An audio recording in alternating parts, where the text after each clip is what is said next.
أستغفر الله إن الله كان توابا أستغفر الله إن الله كان توابا أستغفر الله إن الله كان توابا أستغفر الله إن الله كان توابا أستغفر الله إن الله كان توابا أستغفر الله إن الله كان توابا أستغفر الله إن الله كان توابا أستغفر الله إن الله كان توابا أستغفر الله إن الله كان توابا أستغفر الله إن الله كان توابا أستغفر الله إن الله كان توابا أستغفر الله إن الله كان توابا أستغفر الله إن الله كان توابا أستغفر الله إن الله كان توابا أستغفر الله إن الله كان توابا أستغفر من الشيطان الرجيم. بسم الله الرحمن الرحيم. من يهد الله فهو المهتدي ومن يضلل فأولئك هم الخاسرون. ولقد ذرأنا لجهنم كثيرا من الجن والإنس لهم قلوب لا يفقهون بها ولهم أعين لا يبصرون بها ولهم آذان لا يسمعون بها أولئك كالأنعام بل هم أضل أولئك هم الغافلون. ولله الأسماء الحسنى فادعوه بها وذروا الذين يلحدون في أسمائه سيجزون ما كانوا يعملون. Sadaqallahul azim. Sesiapa yang diberi petunjuk oleh Allah dengan sebab persediaannya, maka dialah yang beroleh petunjuk. Dan sesiapa yang disesatkan oleh Allah dengan sebab keingkarannya, maka merekalah orang-orang yang rugi. Dan sesungguhnya kami jadikan untuk neraka Jahannam banyak dari jin dan manusia yang mempunyai hati, tetapi tidak mahu memahami dengannya ayat-ayat Allah, dan yang mempunyai mata, tetapi tidak mahu melihat dengannya bukti keesanan Allah, dan yang mempunyai telinga, tetapi tidak mahu mendengar dengannya ajaran dan nasihat. Mereka itu seperti binatang ternak, bahkan mereka lebih sesat lagi. Mereka itulah orang-orang yang lalai. Dan Allah mempunyai nama-nama yang baik, yang mulia. Maka serulah dan berdoalah kepadanya dengan menyebut nama-nama itu. Dan pulaukan orang-orang yang berpaling dari kebenaran dalam masa menggunakan nama-namanya. Mereka akan mendapat balasan mengenai apa yang mereka telah kerjakan.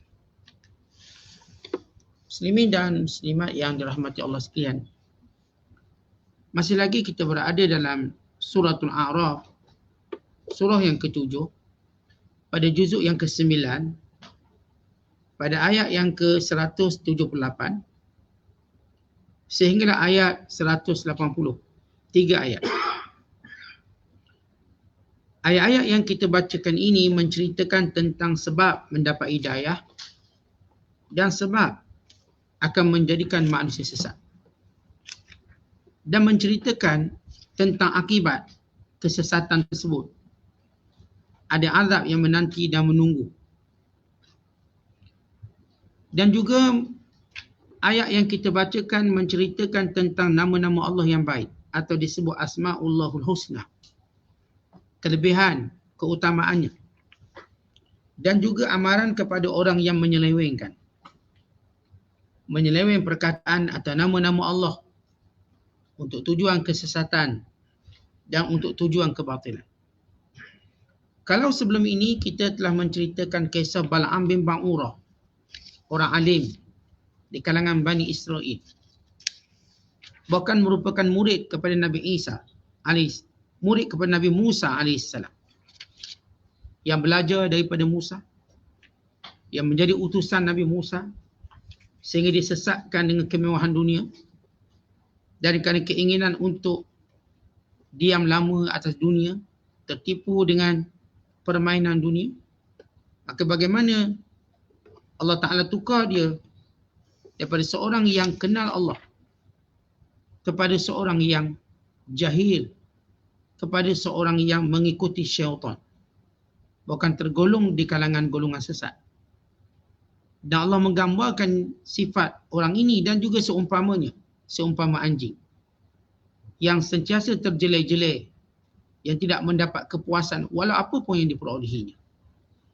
Begitu sifat setiap orang yang terpesona dengan dunia. Begitu sifat orang-orang yang telah ditipu, dipedaya oleh dunia. Dia tak akan puas selama-lamanya. Bukan gambaran hina yang berterusan. Sehinggalah kepada hari kiamat, sehingga hari dibangkitkan.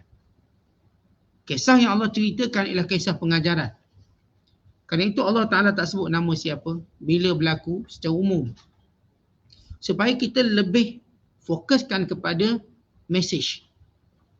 Walaupun memang jiwa kita tertanya-tanya bagaimana atau siapa dia, siapa isterinya, siapa anak-anak dia, bagaimana kesudahannya. Pertanyaan-pertanyaan itu secara fitrah memang berlaku. Setiap kali kita bawa satu cerita. Namun, supaya kita meletakkan atau supaya cerita itu ada nilai, maka lihatlah mesej dia. So, cerita ini tidak menjadi haba'an manthura, cuma debu yang berterbangan yang tiada nilai. Oleh kerana Al-Quran, semua yang dituturkan, semua yang diwahyukan punya nilai. Kerana itu Allah Ta'ala tidak menggambarkan cerita itu secara detail. Bila pengajarannya sudah jelas. Maka ayat yang kita bacakan pada malam ini, ialah apakah sebab hidayah? Bagaimana seorang yang sudah alim kitab, sudah menghafal Taurat boleh sesat? Bagaimana seorang yang sudah hafal Al-Quran, sudah mendampingi Nabi SAW boleh sesat? Sebagaimana hadis yang sahih kisah salah seorang bekas penulis wahyu Rasulullah yang akhirnya sesat sesudah mendapat hidayah. Walau dia memandang wajah Rasulullah setiap hari. Akhirnya dia menjadi Kristian, mati tidak diterima oleh bumi, dicampur oleh bumi. Begitu keadaan kesudahannya. Maka apakah hidayah petunjuk kesesatan ini? Kerana kita perolehi secara spontan atau sebenarnya ada jalan-jalan dia. Benar, hidayah milik Allah. Kesesatan juga milik Allah. Allah memberi hidayah pada siapa yang dikehendaki. Menyesatkan siapa yang dikehendaki. Namun Allah Ta'ala menjadikan setiap perkara itu ada sebab. Ada ikhtiar. Allah Ta'ala menyuruh manusia berikhtiar, mencari segala sebab. Kerana itu dalam ayat yang banyak. Nanti Allah Ta'ala berfirman, "Faman syaa'a falyu'min, wa man syaa'a falyakfur." Siapa yang ingin, maka dia boleh beriman. Siapa yang ingin kufur, maka dia boleh kufur. Berarti, walau ia kehendak Allah, namun Allah berikan kepada manusia ini ikhtiar. Yang disebut manusia ini insan mukhayyar. Manusia yang punya sifat memilih. Tuan-tuan, jangan kata hidayah. Kita dalam semua perkara memilih, itu fitrah kita. Kalau diletak di hadapan kita sebakul roti yang sama saiz dan jenisnya, kita masih memilihnya. Kalau letak di hadapan kita buah anggur ataupun mana-mana buah yang sama, kita tetap memilihnya. Kalau di hadapan kita ada 10 helai baju yang warnanya sama, semuanya warna biru, kita masih memilihnya. Kerana itu fitrah manusia, memilih. Walaupun benda sama, kita tetap pilih. Contohnya kita letak, ni kereta sama, sisi 1.5, jenamanya sama, warnanya sama. Lalu mata kita tetap mencari sesuatu untuk kita pilih walau sama. Ini kan pula hidayah dan kekufuran yang tidak sama. Masakan manusia mengabaikan kekuatan ini, kekuatan memilih. Tuan-tuan, kita tengok perempuan punya ramai, lalu kita pilih jadi jodoh kita. Pilih lelaki jadi suami kita. Ni produk banyak di pasaran, kita pun pilih. Pergi pasar tengok buah mempelam, sama je, kita pilih. Tengok ikan kembung, sama je muka, kita pilih. Udang sama, kita pilih. Apatah lagi kalau pilih tadi untuk menentukan yang baik dan buruk. Yang saya katakan sama jenis, sama saiz pun kita masih cenderung memilih. Ini kan kita nampak ada buruk, ada busuk, ada itu dan ini. Antara iman dan hidayah, langit dan bumi. Jalan-jalan petunjuk begitu jelas dan terang. Jalan-jalan kesesatan begitu teruk dan begitu membinasakan. Namun, kenapa tiba-tiba dalam hal ini manusia kata, oh, kami tak mampu pilih. Walau mereka, sebagaimana mereka memilih pekerjaan, memilih tempat tinggal, semua perangai kita, tuan-tuan, tak akan berhenti daripada memilih. Kerana itu Allah mencela orang yang tak dapat hidayah. Apakah kamu tidak menggunakan kebiasaan kamu memilih untuk juga melihat? Ini hidayah, ini kesesatan. Kerana itu Allah kata, Man yahdillah fahuwal muhtadi. Siapa yang Allah beri petunjuk, maka dia akan mendapat petunjuk. Kata ulama, maksud ayat ini, siapa yang Allah beri taufik kepadanya untuk beriman, melakukan kebaikan, mengikuti syariat, dan juga dihidayahkan untuk memahami Al-Quran, bila mana dia menggunakan akal dan panca inderanya. Bila kita gunakan akal dan panca indera kita, maka Allah pun lapangkan kita kepada sebab-sebab petunjuk ini. Namun kalau kita tak menggunakan akal dan panca indera kita, ini yang disebut oleh Allah, wa man yudlil, siapa yang Allah sesatkan, fa ulaika humul khasirun, dia rugi. Bila kita gagal bersyukur dengan nikmat yang Allah bagi dan menggunakannya sebagaimana sepatut dan seharusnya, maka kita rugi. Kalau kita ada tenaga, kita tak guna tenaga kita untuk bekerja, maka kita rugi. Kalau kita ada akal, kita tak fikir sesuatu yang baik untuk kita, maka kita rugi. Kerana itu pada ayat yang 179 Allah menyebut punca yang jelas. Sesudah Allah menyebut, ya, bila Allah nak beri hidayah, dia dapat hidayah. Bila Allah nak sesatkan, dia sesat. Seolah-olah kita nampak, ya, kita tak ada apa Ustaz, semua Allah bagi. Seolah-olah kita menafikan ikhtiar kita yang Allah perintah. Padahal dalam hal lain, kita boleh menerima ikhtiar itu sebagai salah satu daripada jalan dan kesungguhan kita. Dalam jalan hidayah kita seperti kononnya pasrah, walau bukan begitu keadaan kita. Allah menjelaskan pada ayat 179. Walaqad dzara'na li jahannama katsiran minal jinni wal ins. Sesungguhnya kami telah ciptakan, kami telah adakan, kami telah penuhkan li jahannam, bagi neraka jahannam itu, katsiran, kebanyakan, minal jinni wal ins, di kalangan jin dan manusia. Allah Ta'ala meletakkan jin terlebih dahulu supaya kita mengetahui ada makhluk lain selain manusia namanya jin. Yang kedua, supaya kita mengetahui jin itu wajib beriman tentang kewujudannya. Dan yang ketiga, jin itu makhluk yang paling ramai berbanding manusia. Yang keempat, jin juga makhluk yang mukallaf macam kita. Berarti dia ada lelaki, dia ada perempuan, dia ada keluarga, dia ada negara dia ada semua benda yang kita ada. Cuma bezanya kita terpisah dengan berbeza ciptaan, lalu kita terhijab melihat mereka untuk dunia ini. Namun kita tidak akan lagi dihijab di hari akhirat kelak. Setengah ulama kata, kalau di dunia manusia tidak dapat melihat jin, tapi jin dapat melihat mereka. Namun akhirat kelak manusia pula melihat jin, jin tak dapat melihat mereka. Begitu Allah Ta'ala jadikan ia sepadan dan juga kita katakan sama. Maka Allah sebut, banyak penghuni neraka Jahannam ini, jin manusia. Bukan kerana dia bernama manusia, bukan kerana dia bernama jin, tapi kerana fungsi ini. Lahum qulubun mereka ada hati, mereka ada akal fikiran, la yafqahuna biha, tetapi mereka tidak mau memahami kebenaran. Baik, perkataan di sini disebut perkataan kulub. Kulub kalau kita terjemah maknanya hati. Kalau kita terjemah secara literal, ia hati. Tapi kulub di sini lebih daripada nilai hati. Disebut sebagai dhamir, sanubari kita. Bukan sekadar hati biasa tadi, tetapi suatu perasaan yang di situ tersimpan cinta, benci, cemburu yang di dalam diri kita. Tuan-tuan, bagaimana kita nak terjemahkan dengan maksud sayang? Ya, lidah kita boleh kata saya sayang, tapi hati kita yang berdebar-debar, merasakan sayang. Macam mana kita nak katakan sedap? Ya, mulut kita kata sedap, tapi tidak sesedap macam hati kita rasa. Sehingga kita tak ada ungkapan yang sesuai, melainkan itu je kita boleh sebut.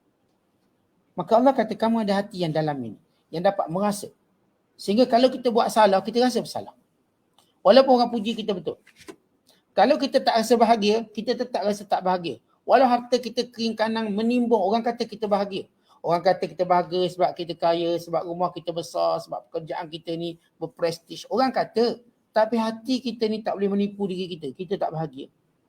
Orang kata kita bahagia sebab anak kita ada 7, ada 8 orang, sebab anak kita semua bekerja, semua berjaya, semuanya merata, berada, jawatan-jawatan tinggi. Orang kata, hati kita tak boleh membohongi diri kita, saya tak bahagia. Orang melihat kita dengan pandangan, tapi kita lebih tahu kedudukan. Orang kata kita tak bahagia, kita derita, kita ini bermasalah. Tapi hati kita kata kita bahagia. Walaupun dengan anak tak ramai, walaupun dengan suami yang mungkin tak dipandang tinggi dalam masyarakat, tapi kita bahagia. Tapi orang kata kita macam tak bahagia. Ialah bila melancong, kita tak melancong. Bila beli belah, kita tak beli belah. Dengan hukum manusia, mereka kata orang ni tak bahagia. Walau sebenarnya bahagia itu kita yang tahu bahagia atau tidak. Jadi kita tak boleh tipu diri kita. Sebab tu ada orang yang dikatakan milioner, bilioner, dia tak bahagia. Ada seorang hamba Allah, dia boleh jadi kaya. Dan memang dia kaya pun. Dia boleh kaya lebih pada itu. Lalu orang tanya dia, kenapa kamu tidak mau hidup mewah macam orang lain? Dia kata kawan saya semua bilioner. Kawan saya ni bilioner, bukan orang sembarangan. Tapi saya selalu tengok dia sendiri mengatakan kami tak bahagia. Walaupun orang kata kami hebat, kami tak bahagia apa-apa. Maka saya senang duduk rumah flat saya dengan keluasan sekian-sekian, apartmen saya cukup. Padahal dia boleh menjana duit ratusan juta kalau dia nak. Dia orang kaya. Orang yang masih hidup. Ni bila wartawan tanya dia. Dia kata saya kawan dengan orang ni, mereka tak bahagia. Bukanlah maksud saya nak kata orang kaya tak bahagia, bukan begitu.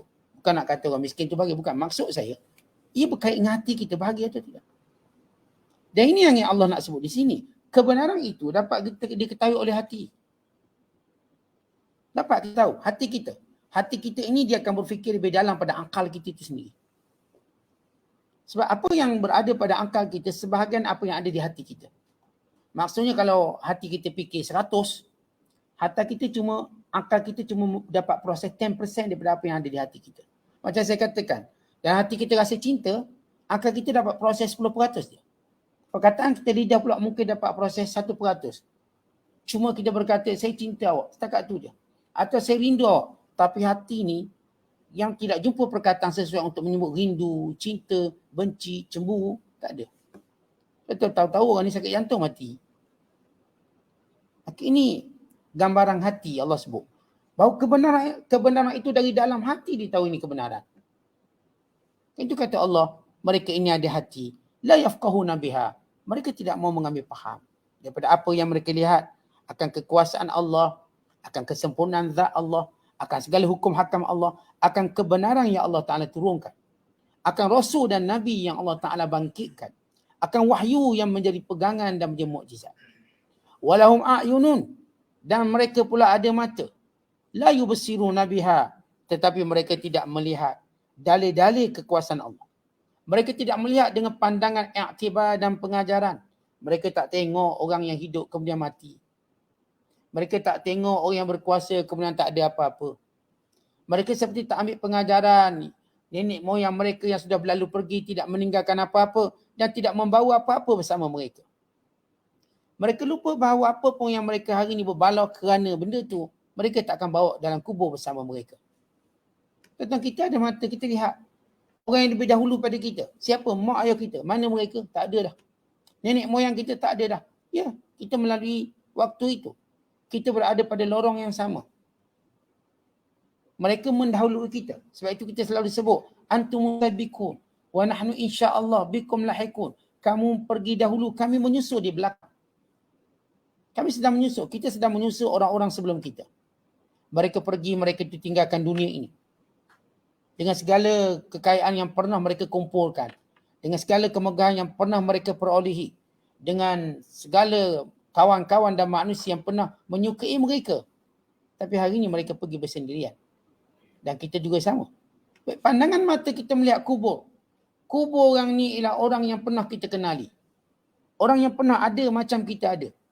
Orang yang pernah ada peluang macam kita ada peluang sekarang. Hidup untuk menambahkan iman, amal soleh. Namun kata Allah, mereka ada mata tapi mereka tidak melihat dengan pandangan pengajaran. Walahum adhan, mereka ada telinga. La yasma'una biha, tapi mereka tidak mau mendengar ayat-ayat Allah, pengajaran-pengajaran, peringatan-peringatan dan kebaikan-kebaikan yang sampai ke telinga mereka. Baik, Allah pun sebut. Daripada mula ayat kita baca, bila Allah sebut siapa yang Allah beri hidayah, maka dia dapat hidayah. Siapa yang Allah sesat, maka dia orang yang rugi.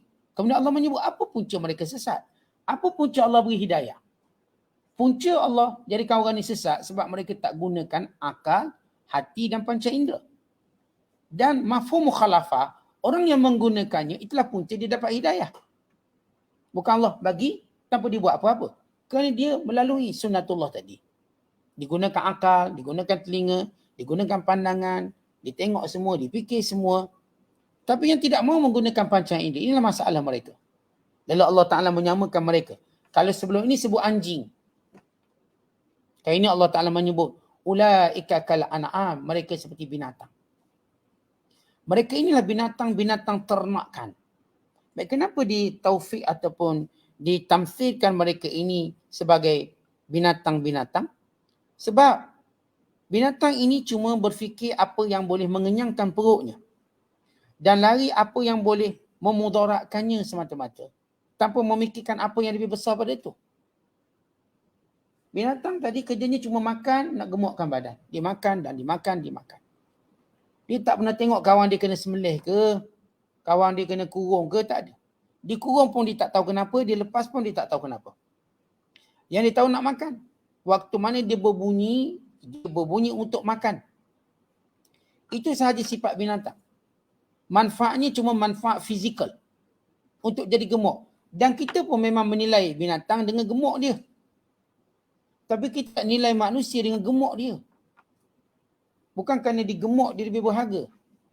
Ini mungkin sekilo 40,000 daging dia. Mahal pada wayu. Bukan. Kalau binatang, kita akan nilai gemuk dia. Manusia bukan. Kerana itu manusia ni bukan hidup macam binatang. Bukan dinilai seperti binatang. Bukan hidupnya cuma makan, minum kemudian dikurung. Tak tahu kenapa dikurung, kemudian lepas.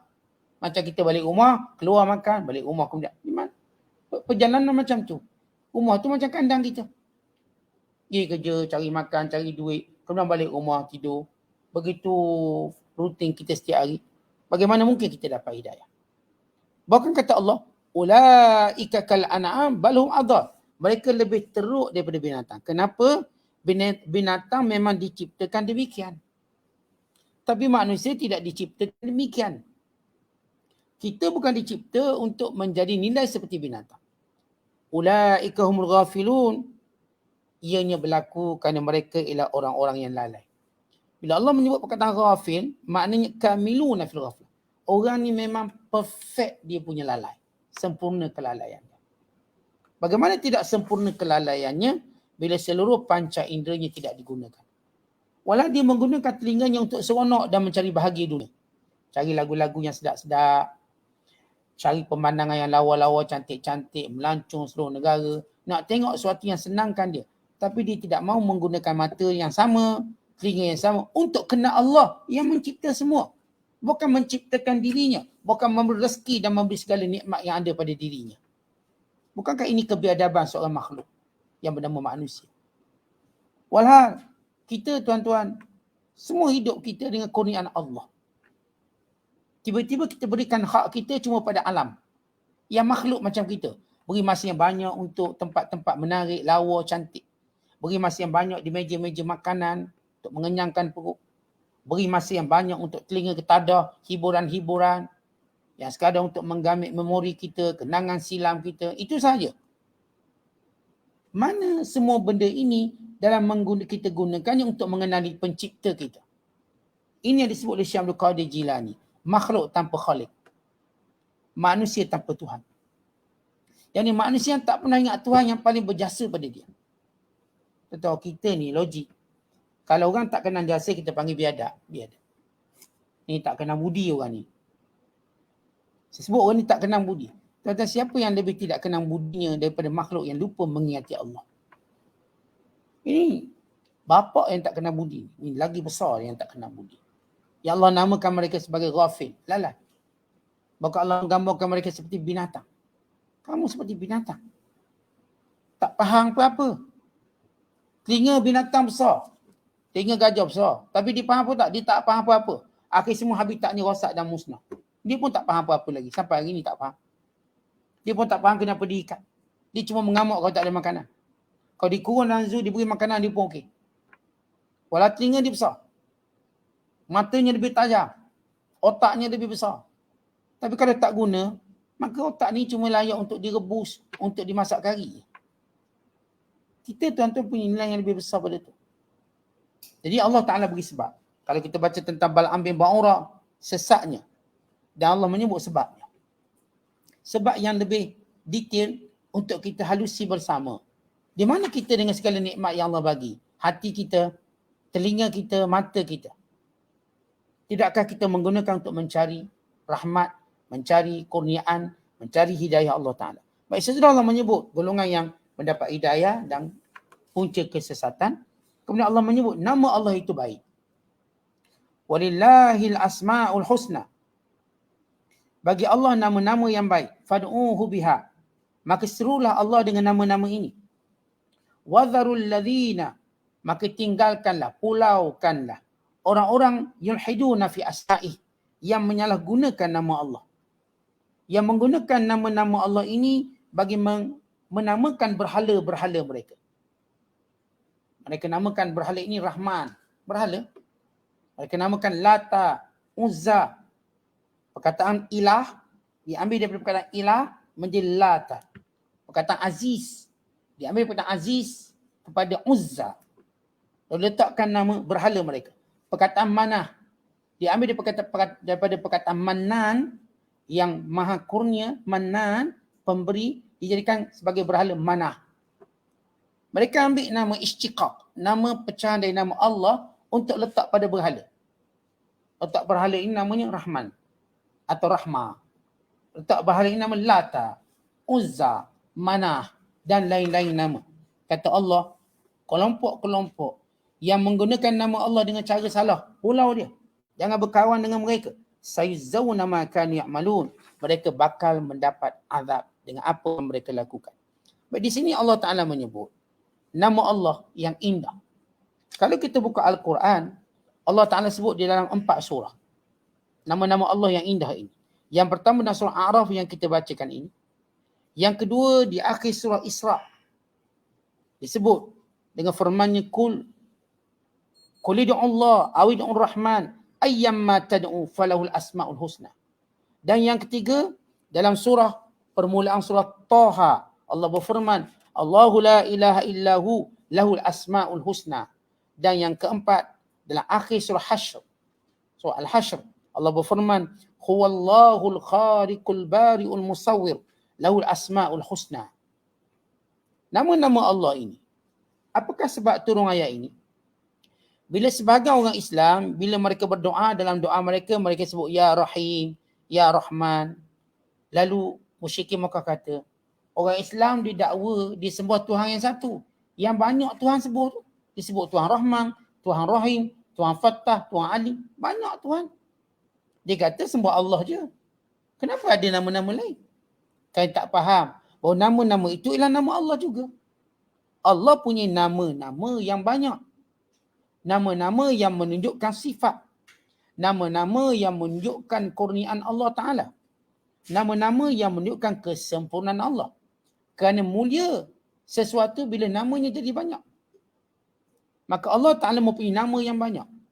Kesemua nama ini nama indah. Apa pun nama yang digunakan, ia merujuk kepada Allah Ta'ala. Ada hadis menyebut dalam riwayat Bukhari Muslim bahawa nama Allah itu ialah tis'an wa tis'in asman. 99 nama. Ada hadis yang lain menyebut bahawa nama Allah Subhanahu Wa Taala itu ada sebanyak 176. Yang ini berdasarkan kepada ayat-ayat Al-Quran. Bila para ulama seperti Imam Ibn Arabi, dia mengeluarkan nama-nama Allah dalam Quran dan hadis, maka didapati ia berjumlah semuanya 176. Termasuklah nama Allah sebagai disebut dalam hadis At-Tayyib. Inna Allah At-Tayyib. La yakbaru illa At-Tayyibah. Allah itu tayyib. Inna Allah Jamil. Inna Allah Jamilun yuhibbul jamal. Allah itu antara namanya Jamil, yang indah. Dan Allah Ta'ala sukakan keindahan. Maka nama ini kata Imam Ibn Al-Arabi Al-Maliki, semua nama-nama Allah ada 176. Dalam hadis sebut 99, kemudian diambil lagi daripada pecahan-pecahan hadis yang lain dan ayat-ayat Al-Quran, maka dihimpunkannya menjadi 176. Dan kesemua nama-nama Allah yang baik ini, bila mana kita berdoa, dia mustajab. Dan semua nama-nama Allah ini, Allah yang menamakan dirinya, bukan kita boleh reka sendiri. Ini disebut sebagai tauqifiyah. Tauqifiyah, lastilahiyah, bukan nama yang kita letak nama tu. Kita tak letak nama Allah. Allah yang menamakan dirinya sendiri. Sebab itu disebut sebagai tauqifiyah. Tauqifiyah daripada wahyu Allah Ta'ala. Kerana itu, bila kita menyebut perkataan sakhi, sakhi ni pemurah, kita pun nak namakan Allah itu sakhi. Atau Allah yang paling berakal. Allah itu aqil, tak boleh. Allah tak pernah sebut benda tu. Walaupun kita nak merujuk kepada bijak. Atau Allah yang penyembuh, kita sebut Allah itu tabib. Ya tabib, tak boleh. Allah itu syafi. Syafi ya. Syafi penyembuh. Tabib, doktor kan penyembuh juga.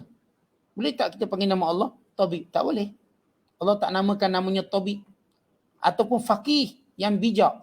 Kita namakan Allah ya faqih. Tak boleh. Allah itu alim. Di nama-nama Allah ini, semua nama-nama Allah Ta'ala ini dinamakan oleh Allah Subhanahu Wa Ta'ala sendiri. Sebab itu tuan-tuan sekalian, kita boleh berzikir dengan nama Allah. Satu. Kita boleh berdoa dengan nama Allah. Kemudian kita boleh menamakan anak-anak kita dengan nama Allah. Dengan menamakan dia Abdul Rahman, Abdul Aziz, Abdul Quddus. Maka ini kemuliaan bagaimana cara kita menggunakan nama Allah. Macam mana cara nak guna nama Allah? Itu pertama, mentanzihkan Allah, menyucikan Allah daripada segala kekurangan. Yang kedua, menggunakan nama Allah dalam doa kita. Yang ketiga, menggunakan nama Allah dalam zikir-zikir kita. Yang keempat, menggunakan nama Allah di dalam menamakan anak-anak kita. Maka itu peranan dan tujuan nama-nama Allah. Orang yang mempermainkan nama Allah, menyalahgunakan nama Allah, maka kata Allah Ta'ala, pulau mereka. Jangan berkawan, jangan mendampingi mereka. Dan sebagainya, kita sebut nama Allah ini ialah punca kepada doa mustajab. Dalam nama Allah itu ada sifat Allah SWT. Dia nama dan dia juga sifat yang ada pada nama Allah SWT. Bila kita sebut Ar-Rahman, itu nama Allah dan sifatnya yang maha pemurah. Ar-Rahim itu nama Allah dan sifatnya yang maha penyayang. Seterusnya, nama-nama Allah itu menunjukkan pada kemuliaan nama zatnya dan juga kemuliaan sifat Allah SWT. Wallahu a'lam bishawab. Assalamualaikum warahmatullahi wabarakatuh.